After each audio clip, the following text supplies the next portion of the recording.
In August of 1971, Professor Philip Zimbardo began an investigation into the power dynamics that exist between guards and inmates in a prison setting. The object of the Stanford prison experiment was to determine if it was the acquisition of power that made guards turn brutal, or whether brutality was actually intrinsic to human nature itself. The notorious experiment that ensued would kick off decades of academic controversy and suggest some very dark things about the nature of humanity.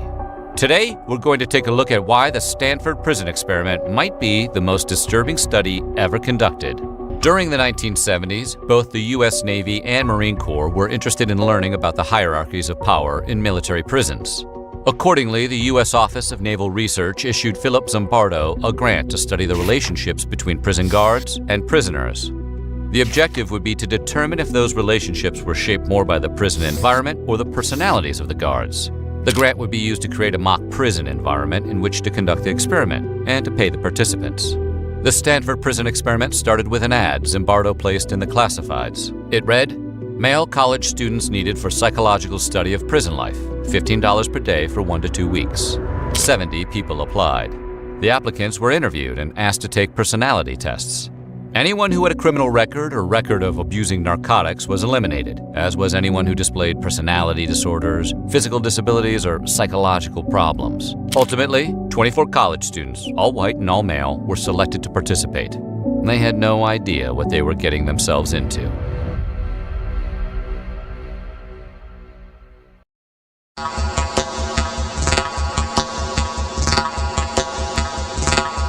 I was the first one to be picked up, so they put me in a cell. They locked me in there in this degrading little outfit. Hey, I don't want anybody left. Violation of the rules, I'm a simulation! I gotta go to a doctor, anything. Jesus Christ, I'm burning up inside, don't you know?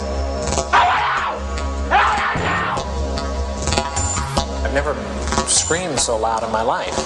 Never been so upset in my life. It was an experience of being out of control. I just fucking can't take it. Zimbardo and his team randomly divided the students into 2 groups, prisoners and guards. There were 12 of each category, 9 that were active participants and 3 that were alternates. On August 17, 1971, the experiment began when the 9 prisoners were arrested by actual police officers from the Palo Alto Police Department. Each person was taken into custody, then had their mugshots taken before being fingerprinted, blindfolded, and moved into a holding cell. Finally, they were taken into a mock prison that had been set up in the basement of Stanford's Jordan Hall. The fake prison felt very real. The researchers who created it had consulted with prison officials and ex-convicts before designing it. The cells were built in a space that was normally used as a laboratory. Each cell had a barred door, a cell number, and room for 3 prisoners. Other touches included a solitary confinement cell that had been created in a closet, and a rule that prisoners had to be blindfolded before being taken to the bathroom. We put prison doors on each of 3 office cells. In the cells, there was nothing but 3 beds, and there was actually very little room for anything else because they were very small. And here we had solitary confinement, which we call the hole. And in the hole was the place where prisoners would be put for punishment. It was a very, very small area. When you closed the door, it was totally dark.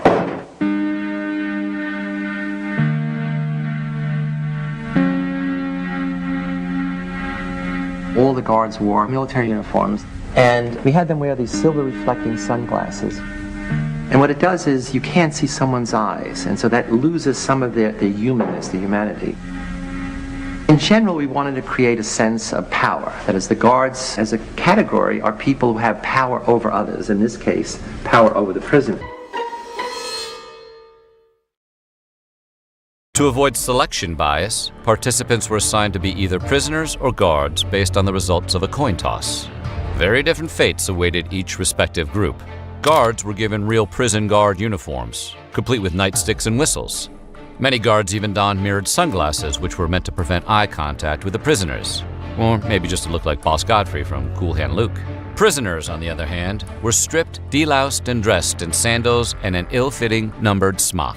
They weren't issued any underwear, but they were given nylon stocking caps, which they were asked to wear in lieu of having their heads shaved. Once dressed, a chain was placed on each of their legs. Prisoners were only addressed by their number and had to refer to themselves and the other prisoners in the same way. It was a recipe for dehumanization and oppression. Zimbardo himself served as superintendent of the prison, and researcher David Jaffe played the warden. The two were responsible for instructing the guards and laying down the scope of their duties. First and foremost, the guards were told to maintain order. To this end, they were allowed to use any means necessary, short of physical violence. Things that were permitted included harassment, the withholding of food, and the deprivation of privileges at the guards' discretion. The guards, unlike the prisoners, were also allowed to work in shifts. The shifts, which each required 3 guards, lasted 8 hours. Off-duty guards didn't have to be at the prison, but were asked to remain on call in case of an emergency.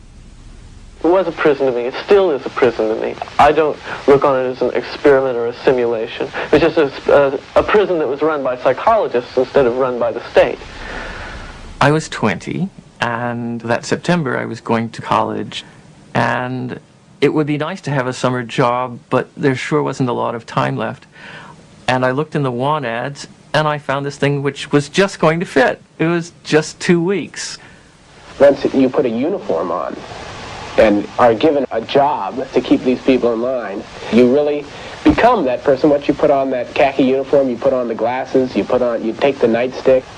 I was on summer break from my first year in college, and I was looking for a job. Had to choose between that and making pizzas. That sounded like a lot more fun. On the first night, the guards decided to use a whistle to rouse the prisoners from their sleep for a head count at 2:30 a.m. Some of the prisoners didn't take the head count seriously, and the guards punished them by making them do push-ups. After a head count, the prisoners had already had enough and decided to rebel. On what was only the second morning of the experiment, they removed the numbers from their uniforms, pulled off their stocking caps, and barricaded themselves inside their cells using their beds. When the next shift of guards arrived in the morning, they were alarmed to find the prisoners yelling curses at them from their cells. They requested reinforcements and made plans to quell the uprising. They brought in the on-call guards, and the night shift volunteered to do extra duty. It was only day 2, and things were already getting ugly. In order to get the cell doors open, the guards used fire extinguishers to force the prisoners away from the barricades. Once that was accomplished, they rushed into the cell, grabbed the prisoner, and stripped them naked as a jaybird. The birthday suit prisoner was then placed into solitary confinement. While they were there, the guards would remove the bed from their cell, meaning the prisoner would have to sleep on the floor when they returned.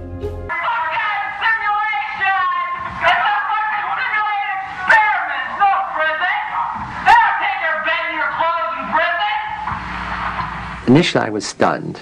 I didn't expect a rebellion because not much happened. I mean, it wasn't clear what they were rebelling against, but they were rebelling against the status, rebelling against being anonymous, against having to follow orders from these other students. Once the rebellion was controlled, the guards had to figure out how to prevent another from happening without having to have all 9 guards perpetually on duty. The solution was to divide and conquer. The guards deemed one of the cells the privilege cell. Well-behaved prisoners were placed in the privilege cell, where they would get their uniforms and beds back, and even get special meals. The other prisoners were not only denied of all these things, but were deprived of their normal food rations. After a few hours, the guards would randomly move the prisoners around. The idea was to create confusion and sow the seeds of distrust among the inmates. And it worked. In the wake of the uprising, conditions deteriorated fast. The guards started making a point of dehumanizing the prisoners by making them call out their identification numbers. Prisoners were also forbidden from using the bathroom at night and were forced to use a bucket in their cell instead. Soon the guards stopped emptying the buckets, reasoning that the bad smell was simply another punishment for misbehavior. Despite what Zimbardo described as frequent reminders from the staff, the guards grew increasingly aggressive. We made it a point to not give them any sense of comfort or what to expect, that anything could happen to them at any time, including being rousted from their sleep at any hour and forced to stand up in a line and have me hurl insults at them and make them do exercises. When you interrupt people's sleep, they tend to become a little disoriented, and since there was no daylight in the prison, they had no idea whether it was night or day. I think that I was the instigator of this whole schedule of harassment. The most egregious behavior occurred when the staff wasn't paying attention, which became stressful and frustrating for the prisoners. The prisoners, as a result, became increasingly submissive, and the experiment was about to claim its first victim. After only 36 hours, prisoner Doug Corpy began suffering from what was described as acute emotional disturbance, disorganized thinking, uncontrollable crying, and rage. The guards used this opportunity to try and coax him into becoming a snitch. I said, well, I can see to it the guards don't hassle you personally, and in return, all I would like is some information from time to time about what the prisoners are doing. So essentially I'm saying, I'd like you to be a snitch, an informer. And I said, think it over, and if you still want to leave, fine. I'm so fucked up inside. I feel really fucked up inside. You don't know. I gotta go. To a doctor, anything. I can't say that. I'm fucked up. I don't know how to explain it. I'm all fucked up inside. Out now! But when his erratic behavior continued, the staff realized Doug was in genuine distress and needed to be released from the experiment. On the 6th day, Zimbardo convened a mock parole board, which was headed by one of the experiment's prison consultants. Inmates who believed they deserved parole would be allowed to present their case to the board. It was during these presentations that Zimbardo, along with the other researchers, began to theorize that the prisoners no longer saw themselves as participants in an experiment, but as real prisoners. According to Zimbardo, the prisoners had internalized their crimes, as well as their roles as inmates. As for the guards, he came to identify 3 different types. Tough but fair guards, who followed prison rules. Good guys, who did little favors for the prisoners and never punished them. And finally, guards who appeared to thoroughly enjoy the power they wielded. Zimbardo felt this last group was hostile, arbitrary, and inventive in their forms of prisoner humiliation. They escalated, again, the level of control, the level of dominance, the level of humiliating behavior. Zimbardo concluded that most people were ultimately willing to fulfill whatever role they were given in a respective social setting. He even admitted that he had internalized his role as superintendent over his role as a psychologist. At one point, Zimbardo brought in a real priest to talk with the prisoners. It was during this conversation that prisoner 819 broke down sobbing. He was so hysterical that the staff agreed to take him to a doctor.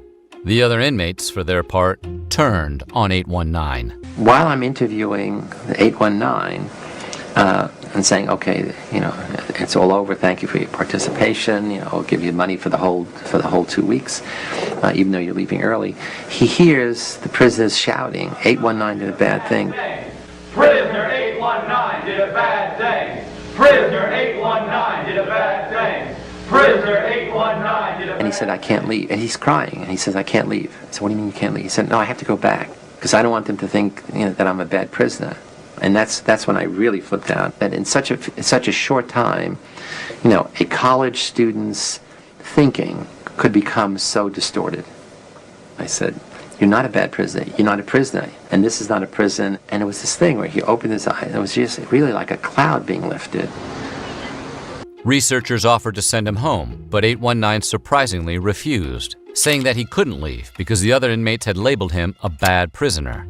Zimbardo was forced to intervene. Pulling the student aside, he forcefully reminded him that he was not really an inmate and that the experiment was not really a prison. The prisoner is alleged to have stopped crying and looked at Zimbardo like a small child awakened from a nightmare. After that, 819 agreed to leave. On the 6th day, a recent PhD recipient named Christina Maslach was brought in to interview the prisoners. Horrified by what she saw, she confronted Zimbardo, asking him how he could see what she had seen and not care about the students who were suffering. According to Zimbardo, he quickly realized she was right. It was at that moment that he decided to prematurely end the study. Later, he would reflect on his own behavior and claim that it wasn't until his discussion with Maslach that he realized how deeply he had internalized his role at the prison. I was blindfolded and then stripped and supposedly deloused. He came into a madhouse, full blown. all of us had gradually acclimated to the increasing level of aggression, the increasing powerlessness of the prisoners, the increasing dominance of the guards. And he comes in and says, what's happening here to the other prison? And they said, hey, you better not make trouble. It's really terrible. It's a real prison. And he says, I'm out of here. I don't want to. And they said, no, you can't leave. Once you're here, you're stuck. This is a real prison. 416, you got your hands in the air. Why don't you play Frankenstein? 293, you can be the bride of Frankenstein. You stand here. Ultimately, he concluded he was thinking like a prison superintendent rather than a research psychologist. Both the ethics and conclusions of the Stanford prison experiment remain highly controversial. A 2018 book by French academic Thibault Letexier dismissed the entire thing as nonsense. He argued that the guards had been told what results they were supposed to produce and were advised and guided by Zimbardo and his staff the whole way through. So what do you think? How would you have fared in the study? Let us know in the comments below.